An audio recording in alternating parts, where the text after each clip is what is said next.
Ano ang tawag sa mga Pilipinong nakapag-aral at natuto ng kaisipang liberal?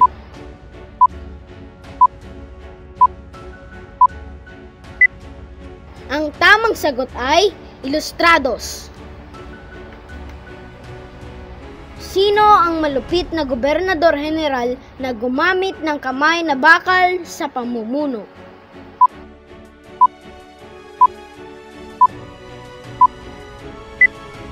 Ang tamang sagot ay Rafael Izquierdo. Sino ang hindi kabilang sa tatlong paring Martin?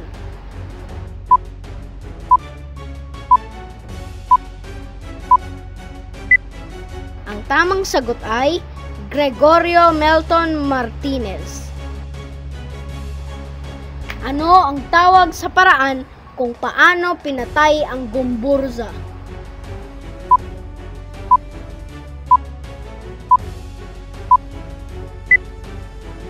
Ang tamang sagot ay paggarote. Sino ang nanguna sa pag-aalsang naganap sa Fort San Felipe at nakuha ang arsenal ng mga Espanyol?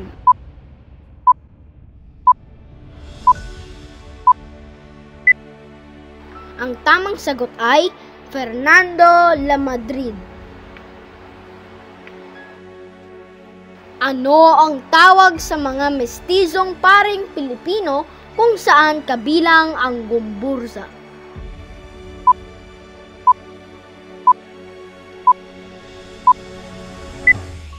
Ang tamang sagot ay paring sekular. Anong samahan ang itinatag ni Dr. Jose Rizal noong Hulyo 3, 1892?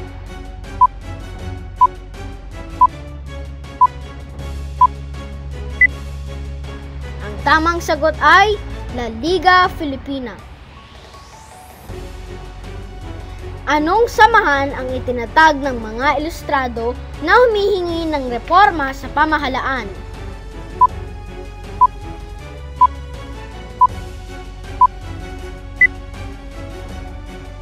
Ang tamang sagot ay Kilusang Propaganda. Siya ang tagapayo ni Andres Bonifacio at kinikilala bilang utak ng Katipunan.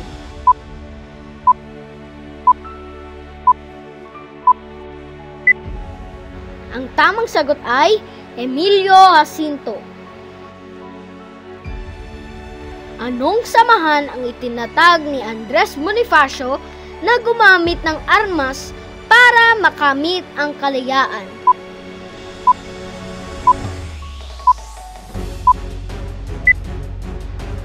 Ang tamang sagot ay Katipunan. Siya ang nagtatag ng Diaryong Tagalog.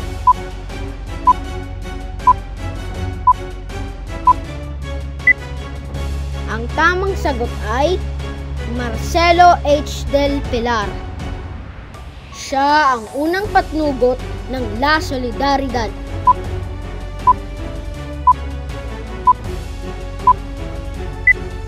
Ang tamang sagot ay Graciano Lopez Haina. Ito ang tawag sa nais na pagbabago ng mga Pilipino.